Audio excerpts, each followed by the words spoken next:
Friends, ये story का 31वां भाग है। अगर आपने इससे पहले वाले भाग नहीं देखे हैं तो डिस्क्रिप्शन में लिंक है, आप वहां जाकर देख सकते हो। अगर आपको स्टोरी अच्छी लगे तो लाइक और शेयर जरूर करना। हर रोज स्टोरी का नया भाग देखने के लिए चैनल को सब्सक्राइब करके बेल आइकन को प्रेस कर लेना। कमजोरी का जिक्र सुनते ही रियाज गुस्से से तमतमाने लगा। उसने चिल्लाते हुए कहा, नहीं है मेरी कोई कमजोरी। सुना तुमने? रियाज कपूर की कोई कमजोरी नहीं है। उसे इतना वाइल्ड होते देख परी का चेहरा डर से भर गया। अभी तो रियाज ठीक था, अचानक उसे क्या हुआ? ये सोचकर परी ने नजरें उठाकर रियाज के चेहरे की तरफ देखा, लेकिन रियाज का चेहरा सामने था और उसके चेहरे पर गुस्सा बेहिसाब था। तभी रियाज ने आगे जाकर कार रोक दी और परी की तरफ देखा। परी ने जब रियाज के चेहरे की तरफ देखा तो उसकी आंखें हैरानी से बड़ी हो गई, क्योंकि रियाज की आंखें नम थी। उसकी नम आंखें देखकर परी बिल्कुल हैरान हो गई थी। उसे विश्वास ही नहीं हो रहा था कि उसके सामने बैठा उसका एरोगेंट पति खुद को रोने से रोक रहा है। परी ने जल्दी से रियाज के हाथ को पकड़ लिया और सीट पर घुटनों के बल बैठ गई। उसने रियाज को अपने सीने से लगा लिया। रियाज बिल्कुल खामोश था। परी का तो जैसे मुंह सिल गया था। उसके लिए तो ये विश्वास करना बहुत मुश्किल था। वहीं रियाज ने खुद को ठीक किया और परी को खुद से दूर कर दिया। परी जो रियाज को दिलासा देने की कोशिश कर रही थी, रियाज के ऐसे दूर करने से वो रियाज को देखने लगी। फिर उसने रियाज की तरफ देखते हुए पूछा, क्या हुआ है आपको? वो आगे कुछ बोलती उससे पहले ही रियाज कार से बाहर निकल गया और परी को भी बाहर आने का इशारा किया, तो परी भी कार से बाहर आ गई। अब तक रियाज ने खुद को नॉर्मल कर लिया था। वो परी के मन में इस वक्त बहुत सारे सवाल थे। वो रियाज से पूछना चाहती थी कि ऐसी कौन सी बात है जिस वजह से वो इतना इमोशनल हो गया, लेकिन उसे सही वक्त नहीं लगा, इसलिए परी ने कुछ नहीं कहा। वही रियाज परी को लेकर एक कैफे में आ गया। कैफे काफी बड़ा था और काफी खूबसूरत भी था। वहाँ का क्लाइमेट काफी अच्छा था। परी वहाँ का नज़ारा देखकर खुश हो गई, लेकिन उसे रियाज की हालत देखकर अच्छा भी नहीं लग रहा था। उसने रियाज से बात करते हुए कहा, ये कैफे तो काफी अच्छा है। रियाज ने उसका हाथ पकड़ा और उसे लेकर कैफे के अंदर जाते हुए बोला, तभी तो मैं तुम्हें यहाँ लेकर आया हूँ। उसे रिलैक्स देखकर परी भी थोड़ी नॉर्मल हो गई। फिर वो दोनों जाकर एक टेबल पर बैठ गए। वहाँ पर ज्यादा पब्लिक नहीं थी, बस कुछ लोग थे जो वहाँ बैठकर कॉफी पी रहे थे। रियांश एकदम कॉर्नर वाली टेबल पर परी को लेकर बैठा था, क्योंकि वो पर्सनल एरिया था। परी बस रियांश को ही देखे जा रही थी। उसे ऐसे देखकर रियांश ने कहा, ऑर्डर करो स्वीटी पाई, मुझे देखने से कुछ नहीं होगा। ये सुनकर परी ने उसकी आंखों में देखते हुए पूछा, क्या आप ठीक हैं? रियांश ने कहा, मुझे क्या हुआ है? परी ने उसे कोई जवाब नहीं दिया और अपने मन में बोली, ऐसी कौन सी बात है जिससे ये इतना ज़्यादा परेशान है? मुझे जल्द से जल्द पता लगाना होगा, लेकिन मुझे बताएगा कौन? परी अपने आप में ही उलझी हुई थी। अगर आपने अभी तक चैनल को सब्सक्राइब नहीं किया है तो सब्सक्राइब कर लीजिए। स्टोरी अच्छी लगे तो लाइक और शेयर भी जरूर करना। कि परी कभी रियांश की कमजोरी जान पाएगी? आखिर रियांश परी से क्या छुपा रहा है? अब निशांत रियांश के लिए कौन सी नई मुसीबत खड़ी करेगा? कि तभी उसके दिमाग में एक नाम आया और वो अपनी आंखों में चमक ली। अपने मन में बोली, रोहन भाई। उसने जल्दी से अपना फोन निकाला और रोहन को मैसेज टाइप करने लगी, लेकिन अब तक रियांश ने उसे देख लिया था। उसने परी के हाथ से फोन छीन लिया और अपने पॉकेट में फोन को रखते हुए बोला, तुम इस वक्त मेरे साथ हो ना? तो मुझसे बात करो और किसी से नहीं। तुम्हारा वक्त मेरा है, तो मेरा वक्त किसी और को नहीं दे सकती तुम। परी ने उसे देखते हुए कहा, ठीक है, वैसे भी आपका पूरा वक्त आपके लैपटॉप और फोन में ही बिजी रहता है। आप मेरे ऊपर ध्यान ही कहाँ देते हो। उसकी बात सुनकर रियाज ने उसे तिरछी नजरों से देखा और बोला, सच में मैं तुम पर ध्यान नहीं देता। परी को पता था कि रियाज अब जरूर उससे फ्लर्ट करेगा, इसलिए उसने अपनी बात बदलते हुए कहा, अपनी कॉफी लीजिए। फिर वो दोनों कॉफी एंजॉय करने लगे। अब तक रियाज वो बातें ना भूल कर भी भूल चुका था। उसका ध्यान परी पर था और वो जानबूझकर उन यादों को याद नहीं करना चाहता था, जिस कारण वो खुद को कमजोर महसूस करता था। इधर इंग्लैंड में रोहन रियाज से मिलकर इंग्लैंड वापस आ गया था। अभी वो अपने होटल के रूम में था, तभी उसके फोन पर मैसेज आया। उसने मैसेज देखा तो उसे किट्टू का मैसेज आया था, जिसे देखकर रोहन के फेस पर बड़ी सी स्माइल आ गई। उसने जल्दी से अपना फोन उठाया और किट्टू का मैसेज देखने लगा। किट्टू ने मैसेज में लिखा था, अच्छे से पहुंच गए ना आप। परी कैसी है, वो ठीक तो है। ये पढ़कर रोहन ने उसे मैसेज का रिप्लाई देते हुए लिखा, ठीक है, वो उनके घर पर है। उनके भाई और मॉम डैड उन्हें मिल गए हैं, लेकिन लगता है रियाश और उनके बीच महायुद्ध होने वाला है। बस जल्दी से तुम्हारे भाई से हमारी शादी की बात करो, ताकि मैं जल्द से जल्द यहाँ से देहरादून वापस चला जाऊँ। वहाँ पर रियाज अकेला है, मुझे उसकी बहुत टेंशन होती है। इतना लिखकर रोहन ने किट्टू को मैसेज सेंड कर दिया। किट्टू ने मैसेज पढ़ा तो उसने तुरंत रोहन को कॉल लगाया। वो समझ गई थी कि रोहन परेशान है। किट्टू का फोन आते देख रोहन ने जल्दी से फोन उठाया और अपने कान पर लगाते हुए बोला, हाँ बोलो। तो दूसरी तरफ से किट्टू ने कहा, आप अपसेट हो। रोहन ने कहा, नहीं अपसेट नहीं, बस रियाश की थोड़ी फिक्र हो रही है। अभी तो वो लोग देहरादून वापस चले गए हैं, लेकिन फिर भी कुछ बातें ऐसी है जो बहुत तकलीफ देती है। बस भाभी उसे अच्छे से समझे। उसकी बात सुनकर किट्टू ने कहा, परी भले ही मासूम है, लेकिन वो दिल की बहुत अच्छी है। उसे सामने वाले इंसान को हैंडल करना अच्छे से आता है, वो उन्हें संभाल लेगी। किट्टू की बात सुनकर रोहन ने एक गहरी सांस लेते हुए कहा, किट्टू, मैंने तुमसे कुछ बातें छुपाई है, और कभी तुम्हें उनके बारे में पता चल गया तो क्या तुम मुझे छोड़कर चली जाओगी? ये सुनकर किट्टू ने कहा, ऐसी कौन सी बात है जिसे सुनने के बाद मैं आपको छोड़कर जा सकती हूँ? रोहन ने बात को बदलते हुए कहा, छोड़ो ना उस बात को, तब का तब देखा जाएगा। अब बोलो, क्या कर रही हो तुम? किट्टू ने कहा, कुछ नहीं, बस यही सोच रही हूँ कि आप भाई को कैसे मनाओगे। ऐसे ही वो दोनों बातें कर रहे थे, तभी रोहन के रूम का गेट नॉक हुआ। उसने किट्टू को कुछ देर रुकने को कहा और गेट ओपन करने चला गया। जब उसने गेट ओपन किया तो उसके सामने रोनित खड़ा था।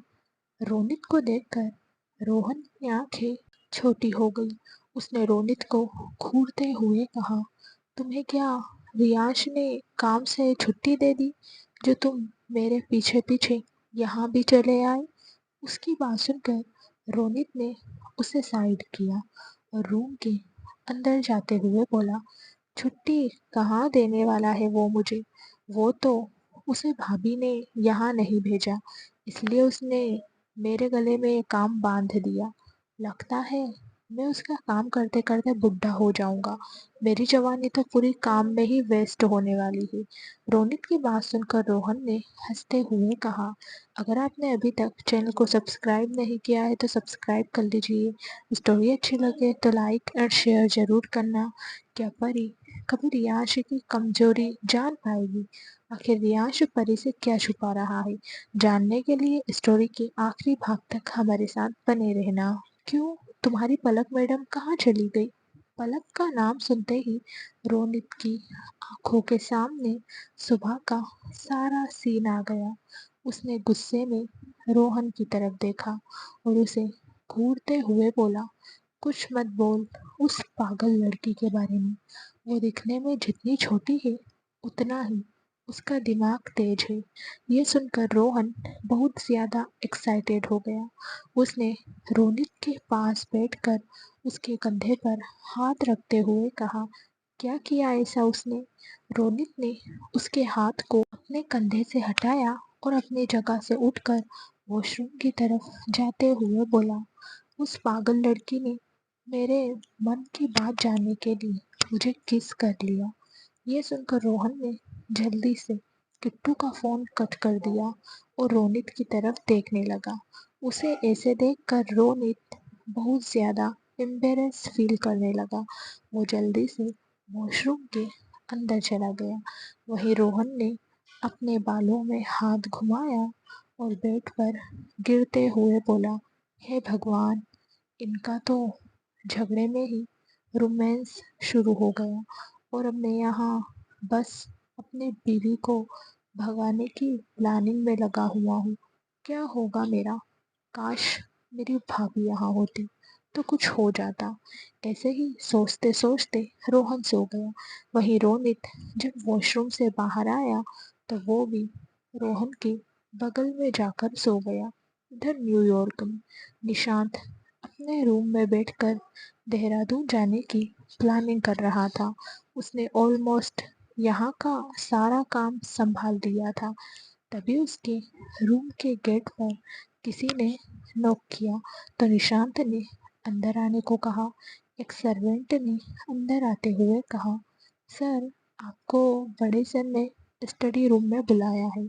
उस सर्वेंट की बात सुनकर निशांत ने हाँ में अपना सिर हिलाया और बोला, ठीक है, तुम जाओ, मैं आ रहा हूँ। यह सुनकर वो सर्वेंट वहां से चला गया। निशांत ने अपना लैपटॉप बंद किया और सीधा स्टडी रूम की तरफ चला गया। इस वक्त स्टडी रूम में राखी जी और यतीश जी बैठे हुए थे।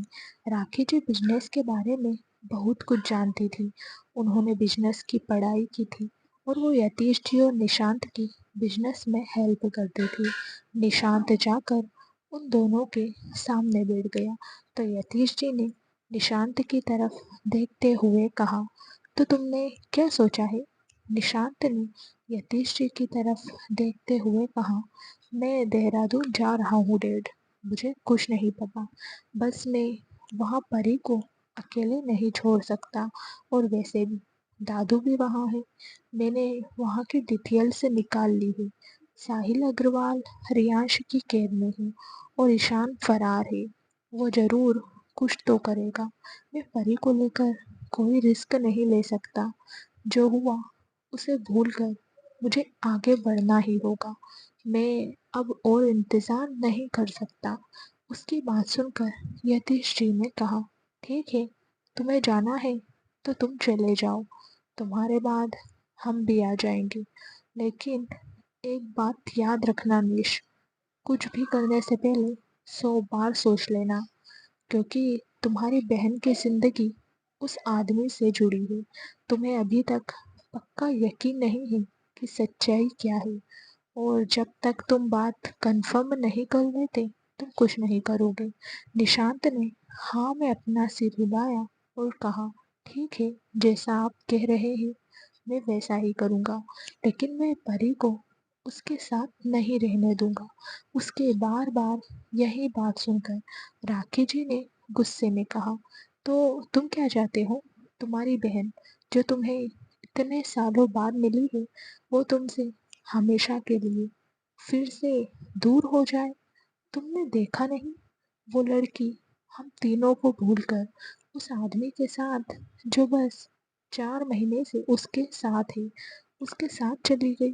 वो उसे कितना ही जानती होगी, तुम ही बताओ।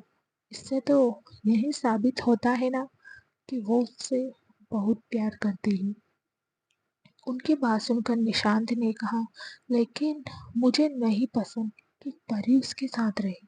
यतीश जी ने कहा, लेकिन तुम कुछ नहीं कर सकते, चाहे तुम कितना भी जोर लगा लो, वो आदमी तुम्हें कभी जीतने नहीं देगा। तुम उसकी कैपेबिलिटी जानते हो, वो एशिया का किंग है, तुम उसके सामने कुछ भी नहीं हो निशांत ने हाँ में अपना सिर हिलाया और बोला, ठीक है, जैसा आप लोग कहे, मैं कल सुबह जा रहा हूँ। राखी जी ने कहा, वहां जाकर झगड़ा मत करना और मेरी बेटी का ध्यान रखना। निशांत ने कहा, मॉम, मैं किसी से झगड़ा नहीं करता, लेकिन जब से मुझे वो बात पता चली है, मेरा दिमाग खराब हो रहा है। यतीश जी ने उसे रिलैक्स करते हुए कहा, छोड़ो ना, वही बात लेकर बैठे रहने से कुछ नहीं होगा। निशांत ने हाँ में अपना सिर हिलाया और फिर वो अपने रूम में आ गया। अगर आपने अभी तक चैनल को सब्सक्राइब नहीं किया है तो सब्सक्राइब कर लीजिए। आपको स्टोरी अच्छी लगे तो लाइक और शेयर ज़रूर करना। क्या परी कभी रियांश का पास्ट जान पाएगी? आखिर निशांत को रियांश की कौन सी सच्चाई पता है? जानने के लिए हमारे साथ स्टोरी के आखिरी भाग तक बने रहना। सुबह का वक्त, इंग्लैंड। रोहन अभी सो रहा था, वहीं रोनित 1 घंटे पहले ही उठ गया था। उसने रोहन को जगाते हुए कहा, रोहन, उठ जा, वरना तेरी बीवी को कोई और लेकर भाग जाएगा और तू यहाँ पर सोता ही रह जाएगा। रोनित की बात सुनकर रोहन हड़बड़ाते हुए बेड पर उठकर बैठ गया। उसने घूर कर रोनित को देखा और कहा, क्यों सुबह सुबह पनौती लगा रहा है?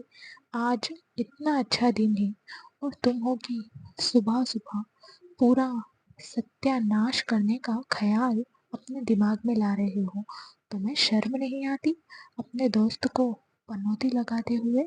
उसकी बात सुनकर रोनित ने उसके ऊपर तकिया फेंकते हुए कहा, अब तुम लड़कियों जैसे बिहेव मत करो, मेरे साथ जाओ, जल्दी से रेडी हो जाओ, टाइम हो रहा है। सुबह से बॉस का कितनी बार फोन आ चुका है। यह सुनकर रोहन ने चिढ़ते हुए कहा, तुम और तुम्हारा बॉस बस हुक्म ही चलाते रहना। इतना कहकर रोहन चिढ़ते हुए वॉशरूम में चला गया। कुछ देर बाद रोहन और रोनित कार से नील के ऑफिस जा रहे थे। रोहन अभी टेंशन में था कि वो नील को कैसे कन्विंस करेगा शादी के लिए, क्योंकि नील ने तो पहले से ही किट्टू की शादी किसी और से तय कर दी थी। कुछ देर बाद वो दोनों ही नील के ऑफिस के बाहर खड़े थे। किट्टू भी वहीं मौजूद थी। वो वहां पर काम सीखने नील के साथ ही आती थी। नील इस वक्त अपने केबिन में बैठा हुआ था और आज की मीटिंग की प्रिपरेशन कर रहा था। रोहन ऑफिस के अंदर गया और एक नज़र किट्टू को देखकर मीटिंग रूम की तरफ चला गया। किट्टू भी उसे देखकर मुस्कुरा दी और अपना काम करने लगी। उसके दिल में भी इस बात की टेंशन थी कि पता नहीं क्या होगा, क्योंकि इस मीटिंग के बाद रोहन सब फाइनल करके नील से किट्टू का हाथ मांगने वाला था, लेकिन उसे बहुत ज़्यादा घबराहट हो रही थी। इस वक्त सब लोग मीटिंग हॉल में मौजूद थे। नील भी वहीं था। वहीं रियाज वीडियो कॉल के जरिए वहां मौजूद था। नील को नहीं पता था कि रियाज इस मीटिंग को अटेंड करने वाला है। अचानक से स्क्रीन पर रियाज को देखकर नील और वहां बैठे सारे लोगों के चेहरे के भाव बदल गए। बिजनेस में बहुत से लोग थे जो रियाज को जानते थे, क्योंकि रियाज खुद कई सारी मीटिंग अटेंड करना करता था। उसे अपना काम परफेक्ट करना ही पसंद था। सब जल्दी से अपनी जगह पर खड़े हो गए और रियांश को ग्रीट करने लगे। नील को नहीं पता था कि रियांश परी का हस्बैंड है और वो जिस लड़के के साथ घूमती है वो रियांश ही है। रियांश ने सबको बैठने का इशारा किया और बोला, स्टार्ट द मीटिंग। उसकी बात सुनकर सबने मीटिंग स्टार्ट की। नील थोड़ा अनकंफर्टेबल था, क्योंकि पहली बार वो रियांश के साथ कोई मीटिंग अटेंड कर रहा था। इससे पहले उसने इतने बड़े बिजनेस टाइकून के साथ कभी भी डील साइन नहीं की थी। ये प्रोजेक्ट उसके लिए भी बहुत बड़ा था। इसके लिए वो काफ़ी खुश था। उसका ध्यान मीटिंग पर बिल्कुल भी नहीं था। वो चौड़ नजरों से रियांश को देख रहा था। नील एक ऐसा आदमी था जो सिर्फ लीगली ही नहीं, इलीगल काम भी करता था, जिसके बारे में किट्टू को नहीं पता था।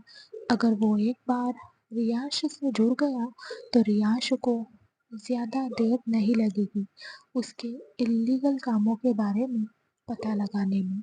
नील यही सब सोच रहा था।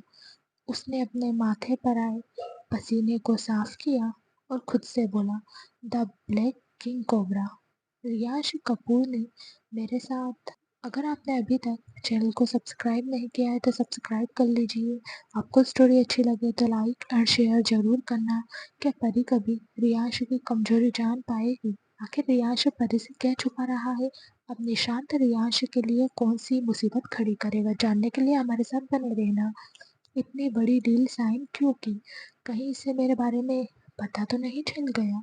नील अपने ही ख्यालों में था कि तभी रियांश ने उसे टोकते हुए कहा, मिस्टर बंसल, तो फिर क्या सोचा है आपने इस डील के बारे में? उसकी आवाज़ सुनकर नील एकदम से हड़बड़ा गया और बोला, जी क्या कहा आपने? मैंने सुना नहीं। उसकी इस हरकत पर रियांश को बहुत ज़्यादा गुस्सा आया। वो अपना सारा काम छोड़कर इस मीटिंग में लगा हुआ था और ये आदमी अपने आप में ही उलझा हुआ था। रियांश ने नील को गुस्से से घूर कर देखा और वीडियो कॉल को ऑफ कर दिया। उसकी इस हरकत से सारे लोग घबरा गए। वहीं नील ने अपने माथे का पसीना पोंछते हुए रोहन से पूछा, क्या उन्हें गुस्सा आ गया? रोहन ने अपने कंधे उचकाते हुए कहा, शायद हाँ, उन्हें ऐसे गैर जिम्मेदार लोग बिल्कुल भी पसंद नहीं है। रोहन की बात सुनकर नील ने कहा, तो क्या अब वो ये प्रोजेक्ट कैंसिल कर देंगे? रोहन कुछ बोलता उससे पहले ही मीटिंग रूम का गेट ओपन हुआ। सबने नज़र उठाकर गेट की तरफ देखा तो सब लोग हैरान हो गए, क्योंकि उनके सामने the great business tycoon Riyansh Kapoor the black king cobra खड़ा था।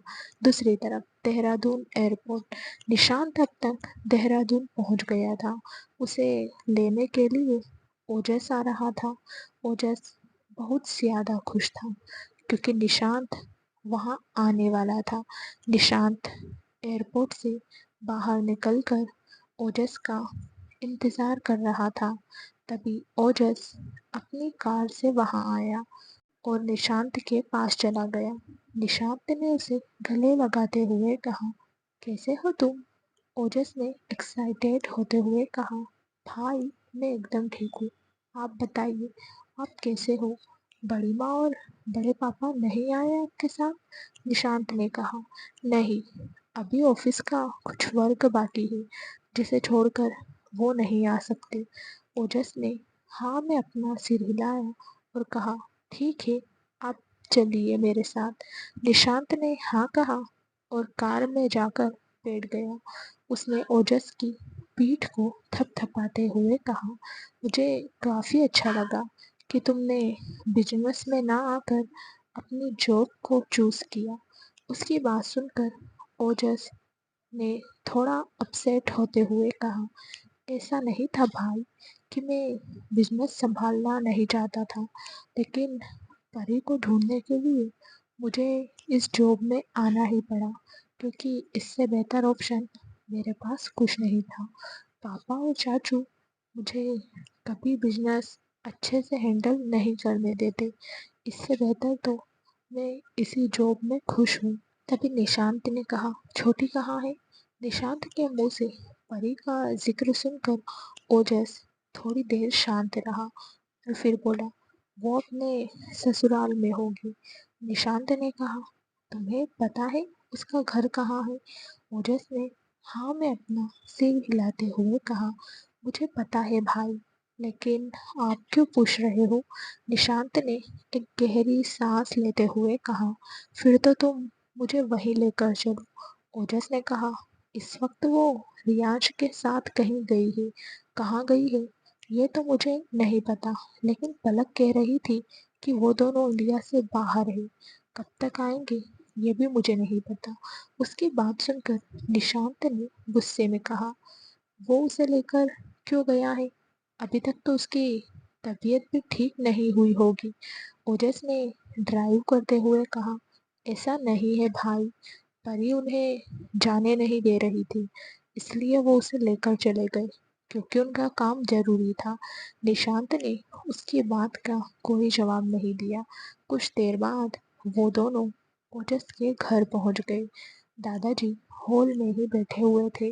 अगर आपने अभी तक चैनल को सब्सक्राइब नहीं किया है तो सब्सक्राइब कर लीजिए। आपको स्टोरी अच्छी लगे तो लाइक और शेयर भी ज़रूर करना।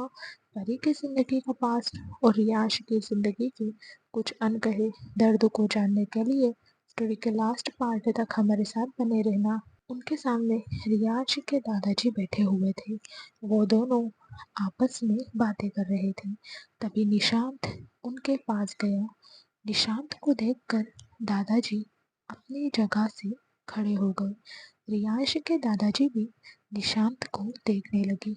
वो समझ गए थे कि यह निशांत है, क्योंकि ओजस ने अपने घर में सबको बता दिया था और रियांश ने भी निशांत के बारे में अपने दादाजी को बता दिया था। इसलिए वो दोनों ही उसे पहचान गए थे। दादाजी जल्दी से आगे गए और उन्होंने निशांत को अपने गले से लगा लिया। निशांत ने भी उन्हें अपने गले लगाया और बोला, दादू आप कैसे हो? दादाजी ने उसे ऊपर से नीचे तक देखते हुए कहा, अब तुम्हें देख लिया ना, अब एकदम ठीक हो गया। निशांत ने हाँ में अपना सिर हिलाया। वो रियांश के दादाजी को नहीं पहचानता था।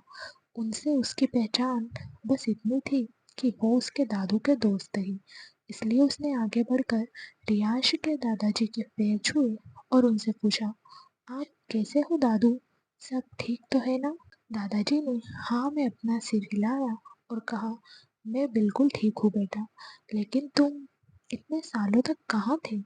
उनकी बात का निशांत के पास कोई जवाब नहीं था, इसलिए उसने बात टालते हुए कहा, हम इसके बारे में बाद में कभी बात करेंगे दादू। अभी मैं इतने सालों बाद घर आया हूँ, आपसे थोड़ी गपशप तो कर लूँ। उसकी बात सुनकर सब ने हाँ में अपना सिर हिलाया और फिर सब बातें करने लगे। इधर कपूर मैंशन में रुद्र ऑफिस जाने के लिए रेडी हो रहा था। वहीं रूही बेड पर बैठकर रुद्र को पूरी तरह से घूरे जा रही थी, क्योंकि रुद्र ने उसे ऑफिस आने के लिए मना कर दिया था। आज सुबह से ही रूही की तबीयत ठीक नहीं थी। उसे ऐसे देखकर रुद्र ने कहा, मैं तुम्हारे अच्छे के लिए कह रहा हूँ रूही, तुम यहाँ रहोगी तो थोड़ा आराम करोगी, ऑफिस में तुम परेशान हो जाओगी। रूही ने मुंह फुलाते हुए कहा, तो आप मुझे ऐसी हालत में छोड़कर ऑफिस जा रहे हो, ये बात ठीक है क्या? रुद्र ने उसके पास बैठते हुए कहा, ऐसी बात नहीं है, लेकिन ऑफिस तो जाना होगा ना, कितने दिनों तक ऐसे घर पर बैठा रहूंगा? उसकी बात सुनकर रूही ने उसे गुस्से से देखा और बोली, इसका मतलब आप मुझसे थक चुके हैं, आपको मेरे साथ रहना अच्छा नहीं लगता, आपका काम रुक जाता है। ठीक है, फिर जाइए, मैं क्यों रोकूं आपको? उसकी बात सुनकर रुद्र को बहुत ज्यादा हंसी आ रही थी। उसने रूही के गाल खींचते हुए कहा, अच्छा ठीक है, नहीं जा रहा, अब तो खुश, पर मैं घर पर रहकर क्या करूँगा? तभी रूही को एकदम से वॉमिटिंग जैसा फील हुआ। वो जल्दी से अपनी जगह से उठ गई और वॉशरूम में चली गई। उसे ऐसे देखकर रुद्र परेशान हो गया। रूही को सुबह से ही ना जाने कितनी बार वॉमिटिंग आ गई थी। रुद्र जल्दी से रूही के पीछे गया और उसकी पीठ को सहलाने लगा। थोड़ी देर बाद रूही ने अपना मुंह धोया और आकर बेड पर बैठ गई। रुद्र ने उसे देखते हुए पूछा, तुम ठीक हो या हम डॉक्टर के पास चले? रूही ने कहा, नहीं, इसकी कोई ज़रूरत नहीं है।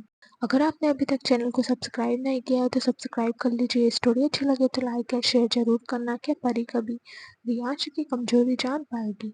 आखिर रियांश परी से क्या छुपा रहा है? अपने यह शांत रियांश के लिए कौन सी नई मुसीबत खड़ी करेगा, जानने के लिए हमारे साथ बने रहना। ये तो सब नॉर्मल है, रुद्र ने कहा, लेकिन मुझे अच्छा नहीं लग रहा। तुम बार बार वॉमिटिंग कर रही हो। रुको, मैं डॉक्टर से पूछता हूँ।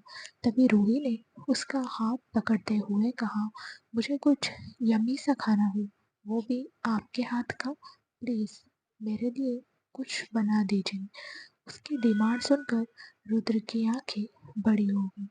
उसने आज तक खाना नहीं बनाया था, वो रूही की डिमांड कैसे पूरा करे? ये सोचकर उसने रूही की तरफ देखते हुए कहा, लेकिन मुझे तो कुछ भी बनाना नहीं आता। रूही ने कहा, कोई बात नहीं, मैं आपको बता दूंगी, आप बनाते जाना, लेकिन मुझे खाना तो आपके हाथ का ही खाना है। असल में मुझे नहीं, आपके बेबी को आपके हाथ का बना खाना खाना है। उसकी रिक्वेस्ट सुनकर रुद्र उसे मना नहीं कर पाया। उसने रूही का हाथ पकड़ा और फिर वो दोनों नीचे किचन में चले गए। इस वक्त वहाँ कोई नहीं था। रुद्र ने रूही को एक चेयर पर बैठाया और रूही से पूछते हुए सारी सब्जियां काटने लगा। दोनों ही अपना काम कर रहे थे। रूही जैसे जैसे बता रही थी, रुद्र वैसे वैसे बनाता जा रहा था। तभी उन दोनों के कानों में किसी के हंसने की आवाज आई, जिसे सुनकर रुद्र एकदम से हड़बड़ा गया। उसने अपने हाथ में पकड़ी चम्मच को नीचे रखा और जल्दी से पीछे की तरफ पलट गया। तभी उसकी नजर गेट पर खड़ी नैना जी पर गई, जो मुंह दबाकर जोर जोर से हंस रही थी। रूही ने एम्बेरेस होकर जल्दी से अपना मुंह अपने दोनों हाथों से छुपा लिया। उसकी हरकत देखकर नैना जी ने किचन के अंदर आते हुए उसके सिर पर हाथ रखते हुए कहा, इतना क्यों शर्मा रहे हो मेरे बच्चे? अच्छा किया तुमने जो इसे काम पर लगा दिया। ऐसा मौका बार बार थोड़ी मिलता है। करो मजे, और क्या। नैना जी की बात सुनकर रुद्र ने हड़बड़ाते हुए कहा, मम्मा, मैं तो बस ऐसे ही, वो तो रूही के लिए। उसकी हड़बड़ाहट देखकर नैना जी ने हंसते हुए कहा, हाँ, मैं समझ गई तेरी सारी बातें। तेरी भावनाएं मुझ तक पहुंच गई हैं। उनकी बात सुनकर रुद्र ने घूर कर रूही को देखा, जो उसे देखकर हंस रही थी। तभी नैना जी ने रुद्र के मजे लेते हुए कहा, वैसे खुशबू काफी अच्छी आ रही है, क्या बनाया है तुमने? इतना कहकर वो रुद्र की तरफ बढ़ने लगी। रुद्र ने अपने एक हाथ से अपनी आंखों को ढक लिया और बोला, मम्मा, आप क्यों मुझे शर्मिंदा कर रहे हो? मुझे पता है कुछ भी अच्छा नहीं बना होगा। रूही ने जैसे कहा मैंने वैसा ही बनाया है, लेकिन अब मुझे नहीं पता कि ये कैसा बना होगा। नैना जी ने कहा, तो तू देख क्या रहा है, सर्व कर और उसे दे, तभी तो पता चलेगा ना कि तूने कैसा बनाया है। उनकी बात सुनकर रुद्र ने बुरा सा मुंह बनाया और नैना जी की तरफ देखते हुए बोला, पहले आप टेस्ट करके देखो ना, अगर अच्छा नहीं बना होगा तो। वैसे भी रूही सुबह से वोमिटिंग कर रही है, अगर इसे खाने के बाद रूही को फिर से वोमिटिंग होने लगी तो मुझे अच्छा नहीं लगेगा। नैना जी ने कहा, तूने इतने प्यार से बनाया है, अच्छा ही बना होगा, उसे टेस्ट करने दे, अगर अच्छा बना होगा तो वो तुझे बता देगी। ये सुनकर रुद्र ने घबराते हुए एक प्लेट में थोड़ा सा खाना सर्व किया। फिर उसने पहले चख कर देखा। जब उसे लगा कि सब ठीक ठाक है तो उसने प्लेट रूही की तरफ बढ़ा दी। ये देखकर नैना जी ने हंसते हुए कहा, क्या बात है? ये सुनकर रूही और रुद्र बुरी तरह से छेप गई तो नैना जी हंसते हुए किचन से बाहर चली गई। उनके जाने के बाद रुद्र ने कहा, देखा तुमने, मुझे कितना एम्बेरेस फील हो रहा था मोम के सामने। अब अगर आगे से तुम्हें कुछ खाना हो तो मैं तुम्हें बाहर लेकर जाऊंगा। रूही ने हंसते हुए कहा, आप कितने डरते हो मम्मा से। उसे हंसते देखकर रुद्र ने कहा, तुम्हें बड़ी हंसी आ रही है मुझ पर। ये सब तुम्हारी वजह से हुआ है। तुमने कहा था मुझे खाना बनाने के लिए। रूही ने हंसते हुए कहा, तो क्या हुआ, मेरे लिए तो किया है आपने। क्या आप अब हमारे लिए इतना भी नहीं कर सकते। उसे खुद पर इतना हक जताते देखकर रुद्र बहुत ज्यादा खुश हो रहा था। वो अंदर ही अंदर खुशी से फूले नहीं समा रहा था। अगर आपने अभी तक चैनल को सब्सक्राइब नहीं किया है तो सब्सक्राइब कर लीजिए। स्टोरी अच्छी लगे तो लाइक और शेयर जरूर करना। क्या परी कभी रियांश का पास्ट जान पाएगी। आखिर निशांत को रियांश की कौन सी सच्चाई पता है। जानने के लिए हमारे साथ स्टोरी में आखिरी तक बने रहना। उसे काफी अच्छा लग रहा था। अब उसकी भी एक छोटी सी फैमिली थी। उसने रूही के पेट पर हाथ रखा और प्यार से बोला, तुम दोनों के लिए तो मैं कुछ भी करूँगा। तुम चाहो तो मैं तुम्हें रोज खाना बनाकर खिला दूंगा। उसकी बात सुनकर रूही खुश हो गई। उसने प्लेट में रखा खाना खाया और फिर रुद्र की तरफ देखते हुए बोली, बेबी को और मुझे आपके हाथ का बनाया हुआ खाना काफी अच्छा लगा। रुद्र ने हाँ में अपना सिर हिलाया और कहा, थैंक यू। चलो अब चलकर दवाई ले लो, फिर आराम करना, तुम्हें अच्छा लगेगा। इतना कहकर उसने रूही को अपनी गोद में उठा लिया और अपने रूम की तरफ चला गया। वहीं नैना जी एक पिलर के पीछे झुककर उन दोनों को देख रही थी। इस वक्त नैना जी की आंखों में आंसू थे।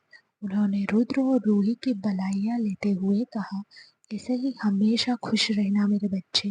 अब बस परी और रियांश भी अपनी लाइफ में खुश रहे। पता नहीं उनकी लाइफ में आने वाले दिनों में क्या तूफान आने वाला है। तभी पीछे से मोहित जी ने नैना जी के कंधे पर हाथ रखते हुए कहा, सब ठीक होगा, आप फिक्र मत करिए।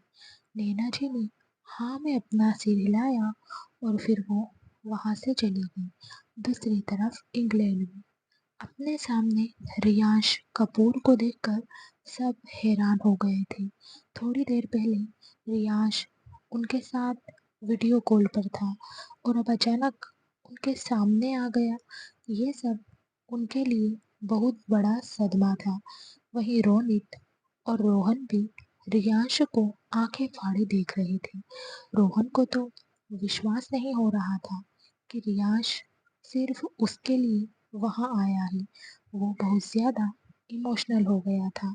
तभी रियांश चलते हुए आगे आया और नील की तरफ देखते हुए बोला, start the meeting. I do not want to waste even a minute. इतना कहकर वो रोहन के पास जाकर बैठ गया। रियांश को अपने सामने देखकर सबके पसीने छूट रहे थे। किसी को भी विश्वास नहीं हो रहा था कि वो आदमी उनके बीच मौजूद है। पूरे मीटिंग रूम में सन्नाटा पसरा हुआ था। मीटिंग फिर से स्टार्ट हुई। कुछ मिनट बाद रियांश ने नील की तरफ देखते हुए कहा, थोड़ा सा पानी पी लो, तुम्हें अच्छा महसूस होगा।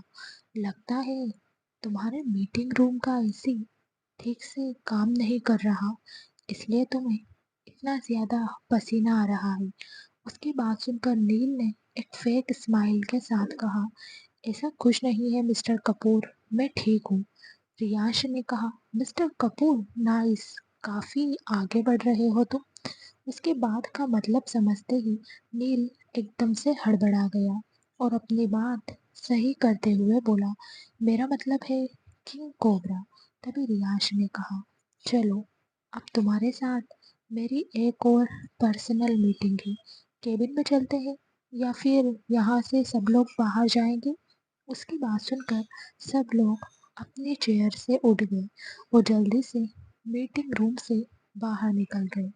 अब उस मीटिंग रूम में सिर्फ रियांश, नील, रोहन और रोनी थी। वहीं नीचे ऑफिस में किट्टू अपनी डेस्क पर बैठी काम कर रही थी। तभी किसी ने पीछे से आकर उसकी आंखों पर हाथ रख दिया, जिसे महसूस करके किट्टू को काफी अजीब लगा, क्योंकि वहाँ के लोग ऐसा नहीं करते थे। वो तो बस अपने काम में ही बिजी रहते थे। लेकिन ये हरकत उसके साथ किसने की? किट्टू ये सोच रही थी। तभी उसे एक जानी पहचानी खुशबू का एहसास हुआ, जिसे महसूस करके किट्टू के फेस पर एक बड़ी सी स्माइल आ गई। उसने अपने हाथों से उन हाथों को टच किया, वैसे ही उसकी आंखें नम हो गई। अगर आपने अभी तक चैनल को सब्सक्राइब नहीं किया है तो सब्सक्राइब कर लीजिए। स्टोरी अच्छी लगे तो लाइक और शेयर जरूर करना। क्या परी कभी रियाश की कमजोरी जान पाएगी? आखिर रियाश परी से क्या छुपा रहा है? अब निशांत रियाश के लिए कौन सी नई मुसीबत खड़ी करेगा, जानने के लिए हमारे साथ स्टोरी में आखिरी तक बने रहना। उसने जल्दी से उन हाथों को पकड़ा और अपनी चेयर से खड़ी होकर उस इंसान के गले लग गई और फूट फूट कर रोने लगी। परी ने जब किट्टू को ऐसे देखा तो उसने किट्टू की पीठ सहलाते हुए कहा, रोना तो मुझे चाहिए, गुस्सा मुझे तुमसे होना चाहिए, लेकिन तुम क्यों रो रही हो? किट्टू ने रोते हुए कहा, मुझे माफ कर दो परी, मैं जानबूझकर ये सब नहीं कर रही हूँ। वो तो भाई अचानक मुझे यहाँ लेकर आ गए। अगर मैं तुम्हें बताती तो तुम मुझे कभी नहीं आने देती। और फिर तुम जानती हो ना, भाई का गुस्सा कितना खराब है। इसलिए मैं चुप रही। मुझे पता है तुम मुझ पर गुस्सा हो, लेकिन मुझे तुम्हारा गुस्सा भी मंजूर है, तुम्हारी नाराजगी भी मंजूर है। अब तुम मुझे छोड़कर मत जाना। परी ने उसे खुद से दूर करते हुए कहा, इतना बुरा लगा तो बता देती। सच में मैं तुम्हें जाने नहीं देती। सरू से कहती, वो कुछ ना कुछ जरूर करते। किट्टू ने उसके सिर पर मारते हुए कहा, वो तुमसे कितना ज्यादा प्यार करते हैं, फिर भी तुम उन्हें सड़ू कहती हो। परी ने मुस्कुराते हुए कहा, मैं तो प्यार से उन्हें सड़ू कहती हूँ, तुम्हें क्या लगा? किट्टू ने मुंह बनाते हुए कहा, बहुत बड़ी प्रॉब्लम हो गई है यार। भाई ने मेरी शादी किसी और से तय कर दी है। उसकी बात सुनकर परी की आंखें गुस्से से लाल हो गई। उसने अपनी आंखें छोटी करते हुए कहा, कौन है वो कान खजूरा? बताओ मुझे। चल चलकर हम दोनों उसे पीट कर आते हैं। उसे क्या लगा वो मेरी दोस्ती से शादी करेगा? आया बड़ा फॉरेनर कहीं का। चल हम उसकी अच्छे से खातिरदारी करके आएंगे। उसकी बात सुनकर किट्टू ने कहा, लेकिन अगर मैं ऑफिस से बाहर चली गई तो भाई को पता चल जाएगा और फिर वो मुझ पर गुस्सा करेंगे। ये सुनकर परी ने कुछ सोचते हुए कहा, तुम एक काम करो, उस कान खजूरे को फोन करो और उसे मिलने के लिए बुलाओ। अगर भाई पूछेंगे तो कह देना उस कान खजूरे ने तुम्हें मिलने के लिए बुलाया है। चल उसे देख कर आते हैं। तू टेंशन मत ले, हम तेरे भाई को भी अच्छे से देख लेंगे। उसकी बात सुनकर किट्टू ने हंसते हुए कहा, तुझमें अब काफी हिम्मत आ गई है। पहले तो तू इतनी डरती थी। परी ने उसे ऑफिस से बाहर ले जाते हुए कहा, अरे मेरा डेविल हस्बैंड एशिया का किंग है, मैं क्यों लोगों से डरूं? सबको तो मुझसे डरना चाहिए, जैसे मेरे पति से डरते हैं। किट्टू ने कहा, हाँ बड़ा पति पति कर रही है, काफी प्यार आ रहा है तुझे अपने पति पर। परी ने मुस्कुराते हुए कहा, कुछ भी बोल रही है, लेकिन हाँ ये सच है, मैं उनसे बहुत प्यार करती हूँ। दोनों बातें करते करते ऑफिस से बाहर आ गई। वहीं सब लोग आंखें फाड़े उन दोनों को देख रहे थे। वहाँ के लोग हिंदी नहीं जानते थे, इसलिए उन दोनों की बातें तो किसी को समझ नहीं आ रही थी। वो लोग तो बस उन दोनों को घूरे जा रहे थे। तभी किट्टू ने अपने फोन से उस लड़के को फोन किया जिसके साथ नील ने उसकी शादी तय की थी, और उसे ऑफिस के कैफे वाले एरिया में बुला लिया। वो दोनों कैफे के अंदर चली गई और वहां बैठकर कॉफी पीने लगी। कुछ देर बाद अगर आपने अभी तक चैनल को सब्सक्राइब नहीं किया है तो सब्सक्राइब कर लीजिए। आपको स्टोरी अच्छी लगे तो लाइक और शेयर ज़रूर करना। परी की ज़िंदगी का पास्ट और याश की ज़िंदगी के कुछ अनकहे दर्द को जानने के लिए हमारे साथ स्टोरी में आखिरी तक बने रहना। वो लड़का वहाँ आया तो परी किट्टू के पास से उठ गई और साइड में जाकर बैठ गई। उस लड़के ने खुश होते हुए किट्टू से कहा, किट्टू, तुमने मुझे मिलने बुलाया, मुझे काफ़ी अच्छा लगा।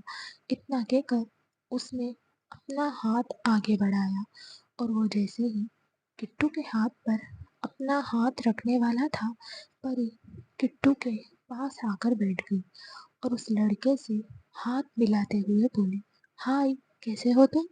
तुमने मुझे पहचाना? मैं तुम्हारी होने वाली बीवी की दोस्त। उस लड़के ने अजीब नजरों से परी को देखा और किट्टू की तरफ देखते हुए बोला, ये कहाँ थी? इसके बारे में मुझे कुछ नहीं पता। तभी परी ने कहा, कोई बात नहीं, आप धीरे धीरे हमें जान जाओगे। इतना कहकर उसने कॉफी का मग उठाया और किट्टू को कुछ इशारा किया। ये देखकर किट्टू ने अपने दोनों हाथ पीछे खींच लिए। तभी परी ने उस लड़के के हाथ पर कॉफी गिरा दी।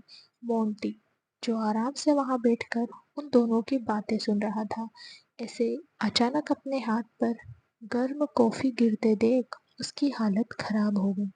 उसने जोर से अपने हाथ को झटका। वहीं किट्टू ने अपनी आंखें बड़ी की और परी को देखने लगी। उसे ऐसे देखकर परी जल्दी से अपनी चेयर से उठ गई और बोली, I am so sorry Monty, मैंने जानबूझकर कुछ नहीं किया, मुझे नहीं पता था, कैसे हाथ से फिसल गया। मोंटी बहुत गुस्से से परी को घूर रहा था। उसे ऐसे देखकर परी ने बेचारा सा मुंह बनाकर किट्टू को देखा और नकली आंसू लगाते हुए बोली, किट्टू, मुझे माफ कर दो, मैंने तेरे होने वाले पति के साथ ऐसा नहीं करना चाहती थी, पर हो गया यार। किट्टू ने कहा, इट्स ओके, मुझे पता है तुमने जानबूझकर कुछ नहीं किया, तुम दुखी मत हो, उन्हें बुरा नहीं लगा होगा। इतना कहकर उसने मोंटी की तरफ देखा और प्यार से बोली, मैं मोंटी, मैं सच कह रही हूँ ना, आपको बुरा तो नहीं लगा? उसे इतना प्यार से बात करते देख मोंटी बहुत ज्यादा खुश हो गया। उसने खुश होकर हाँ में अपनी गर्दन हिलाते हुए कहा, नहीं किट्टू, मुझे बिल्कुल भी बुरा नहीं लगा, ये तो बस मामूली सी चोट थी, उन्होंने जानबूझकर थोड़ी ना कुछ किया है। मोंटी की बात सुनकर परी मुंह दबाकर हंसने लगी। वहीं किट्टू भी अपनी हंसी कंट्रोल करने की कोशिश कर रही थी। तभी परी का फोन रिंग हुआ। उसने फोन देखा तो उसे रियांश का फोन आ रहा था, जिसे देखकर परी ने जल्दी से फोन उठाया तो दूसरी तरफ से रियांश की आवाज आई, कहाँ हो तुम परी? परी ने एकदम से हड़बड़ाते हुए कहा, मैं तो ऑफिस में ही हूँ, आप कहाँ हो? मुझे छोड़कर कहाँ चले गए आप? ये सुनकर रियांश ने कहा, ठीक है, जल्दी से मीटिंग रूम में आ जाओ और किट्टू को भी अपने साथ लेकर आना। इतना कहकर उसने फोन कट कर दिया। परी ने हाँ में अपना सिर हिलाया और किट्टू की तरफ देखते हुए बोली, जल्दी चलो मेरे साथ, एक अर्जेंट काम आ गया है। उसकी बात सुनकर किट्टू ने मोंटी की तरफ देखते हुए कहा, मुझे जाना होगा, तुम अपने हाथ पर मलहम लगा लेना, मैं फिर कल तुमसे मिलने आऊंगी। मोंटी ने हाँ में अपना सिर हिलाया। वो तो बस इतने से ही खुश था कि किट्टू ने उससे इतनी बातें की। वहीं किट्टू और परी वहां से आगे चली गई और जोर जोर से हंसने लगी। किट्टू ने परी के कंधे पर हाथ रखते हुए कहा, सच में यार, आज तो बड़ा मजा आया, तुझे नहीं पता मैंने तुझे कितना मिस किया, तेरे बिना मुझे जिंदगी बेकार लग रही थी। उसकी बात सुनकर परी ने हंसते हुए कहा, अब तुझे अपनी जिंदगी कभी बेकार नहीं लगेगी, क्योंकि अभी तो सिर्फ मेरी दोस्त और मेरी पार्टनर थी, अगर आपने अभी तक चैनल को सब्सक्राइब नहीं किया तो सब्सक्राइब कर लीजिए। स्टोरी अच्छी लगे तो लाइक और शेयर ज़रूर करना। क्या परी कभी रियाश की कमजोरी जान पाएगी? आखिर रियाश परी से क्या छुपा रहा है, जानने के लिए हमारे साथ स्टोरी में आखिरी तक बने रहना। अब तो तू मेरी देवरानी बनने वाली है। उसकी बात सुनकर किट्टू हैरानी से उसे देखने लगी। उसे ऐसे देखकर परी ने कहा, तेरा रिश्ता तय करने आई हूँ मैं यहाँ। ये सुनकर किट्टू बहुत ज्यादा खुश हो गई। उसने खुश होकर परी की तरफ देखा और बोली, तुम सिर्फ मेरे लिए यहाँ आई हो परी? परी ने कहा, यस माय डियर बेस्टी, मैं यहाँ अपनी देवरानी लेने आई हूँ। ये सुनकर किट्टू शर्मा गई और शर्माते हुए बोली, बस कर, अब और छेड़ मत, पता नहीं वहाँ क्या हो रहा होगा। उसकी बात सुनकर परी ने उसकी खिंचाई करते हुए कहा, तुम्हें बड़ी जल्दी है वहां जाने की? किट्टू ने मुंह बनाते हुए कहा, अब बस करना यार, चल जल्दी। फिर वो दोनों जल्दी जल्दी मीटिंग रूम की तरफ चली गई। मीटिंग रूम में चारों तरफ सन्नाटा पसरा हुआ था। वहीं नील की आंखों में एक अलग ही चमक थी। वहीं रियांश नील को देखकर डेविल स्माइल कर रहा था। रोहन भी काफी खुश था, क्योंकि उसके दोस्त ने आते ही उसे खुशी की इतनी बड़ी वजह जो दे दी थी। उसके चेहरे पर आई रौनक बता रही थी कि इस वक्त वो कितना खुश है, और इस खुशी की वजह अभी तक उसके सामने आई नहीं थी, जिसका इंतजार उसे था। वो बस मीटिंग रूम के गेट की तरफ देख रहा था। उसे ऐसे देखकर रोनित ने कहा, बस कर, अब क्या गेट को अपनी आंखों से घूरते घूरते ही तोड़ देगा क्या? रोहन ने रोनित को घूरते हुए कहा, ज्यादा मत बोल, तेरी वाली नहीं आने वाली है, और तुझे तो मैं अपनी शादी में बुलाने वाला ही नहीं हूँ। कुछ ज्यादा ही खिंचाई कर रहा है तू मेरी। मेरी हालत पर तुम्हें हंसी आ रही है ना? रोनित ने उसकी टांग खींचते हुए कहा, अगर मैं तुम्हारी शादी में नहीं आया तो तुम्हारी शादी कैसे होगी? उसकी बात सुनकर रोहन ने उस पर तंज कसते हुए कहा, तुम्हारे बिना मेरी शादी क्यों नहीं होगी? क्या मैं तुमसे शादी करने वाला हूँ जो तुम नहीं आएगा तो मेरी शादी नहीं होगी? वो दोनों अपनी ही बातों में लगे हुए थे। तभी मीटिंग रूम का गेट ओपन हुआ, जिसकी आवाज सुनकर सबने गेट की तरफ देखा तो वहां पर परी खड़ी थी। नील, जो काफी खुश होकर गेट की तरफ देख रहा था। गेट पर परी को देखकर उसकी आंखें एकदम से बड़ी हो गई। परी ने रियाश की तरफ देखा तो रियाश ने उसे अंदर आने का इशारा किया। फिर परी ने पीछे मुड़कर किट्टू को देखा और धीरे से बोली, तुम्हारा भाई आंखों में आग के गोले लिए मुझे घूर रहा है। उसकी बात सुनकर किट्टू ने धीरे से कहा, तुम्हारा पति है ना वहाँ? परी ने हाँ में अपना सिर हिलाया और रियांश के पास जाने लगी। नील अब भी परी को घूर रहा था। वो परी को वहां देखकर कंफ्यूज हो गया था, और परी रियांश की तरफ क्यों जा रही है? नील यही सब सोच रहा था। वहीं रियांश ने एक नजर परी को देखा और फिर नील को। परी रियांश के पास जाकर खड़ी हो गई तो रियांश ने उसे बैठने का इशारा किया। परी उसके पास वाली चेयर पर बैठ गई। फिर परी ने रोहन की तरफ देखा तो रोहन ने उसे एक स्माइल पास की। परी का शरीर इस वक्त हल्का कांप रहा था। अगर आपने अभी तक चैनल को सब्सक्राइब नहीं किया है तो सब्सक्राइब कर लीजिए। स्टोरी अच्छी लगे तो लाइक और शेयर जरूर करना। क्या परी कभी रियांश की कमजोरी जान पाएगी? अब निशांत रियांश के लिए कौन सी नई मुसीबत खड़ी करेगा, जानने के लिए हमारे साथ बने रहना। उसे नील की नजरें खुद पर महसूस हो रही थी। उसने नील की दरिंदगी देखी थी और वो उसे अच्छे से जानती थी। परी के बैठते ही किट्टू भी डरते हुए अंदर आ गई। उसे देखकर नील ने उसे खा जाने वाली नजरों से देखा। उसे समझते देर नहीं लगी कि वहां पर क्या चल रहा है। कुछ देर पहले मीटिंग रूम में सबके जाने के बाद मीटिंग रूम में पूरी तरह से सन्नाटा पसर गया था, जिसे तोड़ते हुए रियाश ने नील से कहा, मिस्टर बंसल, मैं तुमसे ये कह रहा था कि तुम्हारी बहन किट्टू रोहन के मॉम डैड को बहुत पसंद है और वो उसकी शादी रोहन से करवाना चाहते हैं। उसकी बात सुनकर नील की आंखें बड़ी हो गई। उसने खुद को संभालते हुए कहा, लेकिन ये कैसे पॉसिबल है? किट्टू की शादी तो पहले ही तय हो चुकी है। नील को रियाश की बात सुनकर बहुत बड़ा झटका लगा था। उसे विश्वास नहीं हो रहा था कि the great business tycoon Riyash Kapoor Kittu के लिए रिश्ता लेकर आया है, वो भी उसके लिए जो खुद एक बिजनेस टाइकून है। नील की बात सुनकर रोहन को बहुत ज्यादा गुस्सा आया। उसने अपने हाथों की मुट्ठियां बनाई और धीरे से बोला, अगर तेरी बहन को तेरी चिंता नहीं होती तो मैं उसे कब का अपनी बीवी बना लेता, लेकिन हमारी फूटी किस्मत थी जो हमें तुमसे शादी के लिए पूछना पड़ रहा है। तभी रोनित ने रोहन से कहा, तू इतना पैनिक क्यों कर रहा है? बॉस है ना, वो सब देख लेंगे, तू बस मजे ले। उसकी बात सुनकर रोहन ने हाँ में अपना सिर हिलाया। वहीं नील की बात पर रियांश ने कहा, मुझे नहीं पता उसकी शादी किसके साथ तय हुई है।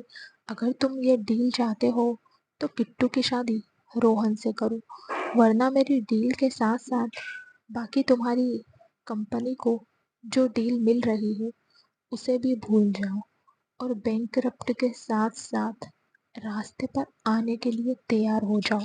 इतना कहकर रियांश एटीट्यूड से अपनी जगह से उठ गया, जिसे देखकर नील घबरा गया और जल्दी से बोला, नहीं नहीं, आप बैठिए ना, मैं तो बस ऐसे ही आपको बता रहा था।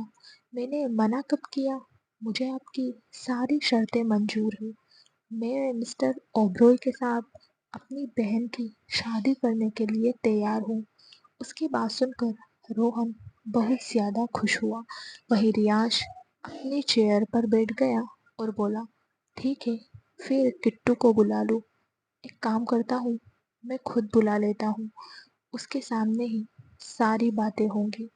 उसकी बात सुनकर नील कंफ्यूजन और हैरानी के मिले जुले भाव से रियांश को देखने लगा। फिर उसने रियांश की तरफ देखते हुए कहा, आप किट्टू को कैसे जानते हो? रियांश ने कहा, तुम भूल रहे हो, तुम कहाँ के हो और मैं कौन हूँ? जिस कॉलेज में किट्टू पढ़ रही है वो कॉलेज मेरा है और मुझे किट्टू के बारे में सब कुछ पता है। किट्टू रोहन के मॉम डैड को पसंद है, तो मैं उसके बारे में पता लगाना कैसे भूल सकता हूँ? इतना कहकर उसने रोहन की तरफ देखा, जो उसे देखकर काफी खुश हो रहा था। उसे ऐसे देखकर रियांश ने उसे थोड़ी देर घूरा और अपना फोन निकालकर किट्टू को फोन लगा दिया। वहीं उसके ऐसे आंखें दिखाने से रोहन ने धीरे से कहा, ये मुझे डरा क्यों रहा है? ये सुनकर रोनित ने अपने कंधे उचकाते हुए कहा, मुझे क्या पता, शायद बॉस को इस बात की चिढ़ हो रही है कि वो नील को अपने सामने देख रहे हैं और ऊपर से उसे एक्सप्लेनेशन भी दे रहे हैं, जिसका कारण सिर्फ तुम हो। Present time. किट्टू जाकर नील के पास खड़ी हो गई तो रियांश ने उसे देखते हुए कहा, रोहन के पास जाकर बैठो। अगर आपने अभी तक चैनल को सब्सक्राइब नहीं किया है तो सब्सक्राइब कर लीजिए। आपको स्टोरी अच्छी लगे तो लाइक और शेयर जरूर करना। परी की जिंदगी का पास्ट और रियाज की जिंदगी के कुछ अनकहे दर्द को जानने के लिए स्टोरी के लास्ट पार्ट तक हमारे साथ बने रहना। उसकी बात सुनकर किट्टू ने नील की तरफ देखा तो नील ने हाँ में अपना सिर हिलाया। वो पहले से ही रियांश को अपने सामने देखकर डरा हुआ था। उसकी सालों की मेहनत रियाश को बर्बाद करने में एक मिनट भी नहीं लगेगा, इसका डर उसकी आंखों में साफ साफ नजर आ रहा था। वैसे भी वो लालची इंसान खुद के बारे में पहले सोचता था और वो तो अपनी खुद की बहन को पहले ही अपने हाथों से मार चुका था। वहीं किट्टू अपनी खुशी छुपाते हुए रोहन के पास जाकर बैठ गई। उसे देखकर रोहन भी सीधा होकर बैठ गया। उसने टेबल के नीचे से किट्टू का हाथ पकड़ लिया। ये देखकर किट्टू ने उसे आंखें दिखाई तो रोहन ने उसकी तरफ आई विंक की और एक बड़ी सी स्माइल किट्टू को पास कर दी। किट्टू ने भी उसे स्माइल करते हुए देखा। वहीं परी उन दोनों को देखकर मुस्कुरा रही थी। उसे ऐसे देखकर रियाश ने कहा, तुम इतना क्यों मुस्कुरा रही हो? तो परी ने कहा, कुछ नहीं, बस ऐसे ही। तभी रियाश ने नील की तरफ देखते हुए कहा, अभी के लिए बस इतना ही कहना था। कल हम तुम्हारे घर आएंगे, तब रोहन के मॉम डैड से तुम्हारी बात होगी। I hope you handle everything well. अगर थोड़ी सी भी गड़बड़ हुई तो याद रखना तुम्हारा सामना किससे होने वाला है। उसकी बात सुनकर नील ने अपने माथे पर आ रहे पसीने को साफ किया और जल्दी से बोला, मैं सब कुछ संभाल लूंगा, लेकिन एक बात पूछनी थी आपसे। रियाश को पहले से ही पता था कि नील उससे क्या पूछने वाला है, इसलिए उसने कहा, जो बात होगी अब सब वही होगी और तुम्हें सबसे अच्छे से इंट्रोड्यूस भी किया जाएगा। इतना कहकर वो चेयर से उठ गया और परी का हाथ पकड़कर मीटिंग रूम से बाहर चला गया। रोहन और रोनित भी वहां से जाने लगे। तभी रोहन ने किट्टू की तरफ देखते हुए कहा, तुम भी हमारे साथ चलो, कुछ बात करनी है। दरअसल वो किट्टू को वहां अकेले नहीं छोड़ना चाहता था, क्योंकि रियाश ने नील को पहले ही इतना ज्यादा डरा दिया था, कहीं वो किट्टू को कुछ कर ना दे। रोहन के दिल में ये डर बैठ गया था, इसलिए वो किट्टू को अपने साथ ले जाना चाहता था। तभी किट्टू ने नील की तरफ देखते हुए कहा, भाई से पूछे बिना मैं आपके साथ नहीं आ सकती। उसकी बात सुनकर नील हैरान हो गया। उसने जल्दी से कहा, मैंने तुम्हें कब रोका किट्टू, लेकिन टाइम पर घर आ जाना। उसकी बात सुनकर रोहन ने कहा, डोंट वरी साले साहब, आपकी बहन को मैं टाइम से घर छोड़ दूंगा। इतना कहकर वो सब मीटिंग रूम से बाहर चले गए। आखिर अब क्या करेगा नील? क्या वो किट्टू की शादी रोहन से होने देगा? आगे जानने के लिए स्टोरी के नेक्स्ट पार्ट को देखना बिल्कुल भी ना भूलें। फ्रेंड्स, आपको स्टोरी कैसी लगी कमेंट करके ज़रूर बताना। अगर अच्छी लगी हो तो लाइक और शेयर भी ज़रूर करना। स्टोरी का नया भाग देखने के लिए चैनल को सब्सक्राइब करके बेल आइकन को प्रेस कर लेना, ताकि हर आने वाली वीडियो की नोटिफिकेशन आपको मिल जाए। Thank you so much friends.